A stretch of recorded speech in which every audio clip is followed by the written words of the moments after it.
আমি কিন্তু আসলে এটা মেনশন করিনি যে বড় প্রজেক্ট মানেই সিনেমা, বড় প্রজেক্ট মানে এই, বড় প্রজেক্ট মানে সেই। বড় প্রজেক্ট এমন হতে পারে, সেটা হতে পারে ওয়েব সিরিজ, সেটা হতে পারে ওয়েব ফিল্ম, সেটা হতে পারে ফিল্ম। এবং আমার কাছে এই কাজটা বড় মনে হয়েছে বিকজ অফ এখানে রায়হান রাফি আছে, এবং রায়হান রাফির সাথে একটা গল্প আছে, অনেকগুলো বড় বড় কাস্টিং আছে যাদের আসলে আমরা আপনারা আপনাদের ছোটবেলা থেকে দেখে আসছেন। তা আমার কথা তো নাই বললাম। তো সবকিছু মিলে মনে হয়েছে যে এটা একটা ধামাকাদার কোনো কিছু হতে যাচ্ছে। এবং আমি আসলে খুবই খুঁতখুঁতে, কোনো কাজের ব্যাপারে খুবই খুঁতখুঁতে হয়ে গেছি ইদানিং। আমার কোনো কিছুই ভালো লাগে না।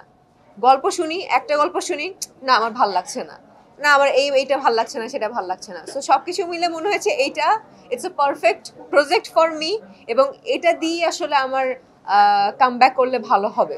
সর্বোচ্চ বিদ্যুৎ সাশ্রয় যমুনা এসি, মাত্র 24 টাকায় এসি চলবে সারাদিন। যমুনা এসি। এবং অনেকদিন পরে রায়হান রাফির সাথে কাজ করছি। রায়হান রাফি সেই শুরুতে পোড়ামন টুয়ে কাজ করে এসেছি, কাজ করে গেছি, তারপর দহনে কাজ করলাম, 2টা প্রজেক্টে কাজ করছি। অনেকে অনেক সাইড থেকে জিজ্ঞেস করছিল রাফির কাজ তুমি কেন করছো না। তো আসলে যেই কাজটা দিয়ে আসলে মানুষের মনে গেঁথে গেছিলাম, রায়হান রাফির পোড়ামন 2 দিয়ে গেঁথে গেছিলাম, সো সেই জায়গাটা না আসলে নষ্ট করতে চাই না, যে না ও আচ্ছা ঠিক আছে যেন তেন কাজ করছে, পোড়ামন 2ই ভালো ছিল। তো এটা আসলে বলতে মানে এই জিনিসটা আসলে করতে চাই না।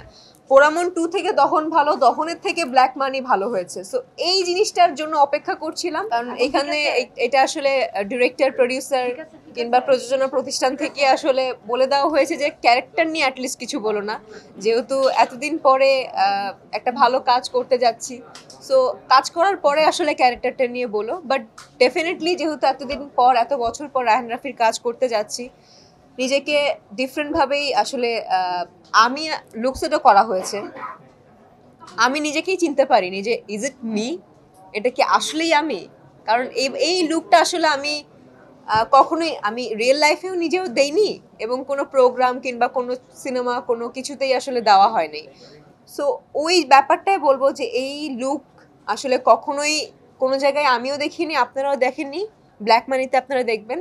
এবং রায়হান রাফির প্রজেক্ট বলে করছি কিনা এটা যদি জিজ্ঞেস করেন, এটা তো একটা আছেই, রায়হান রাফি একটা মানে ব্র্যান্ড হয়ে গেছে।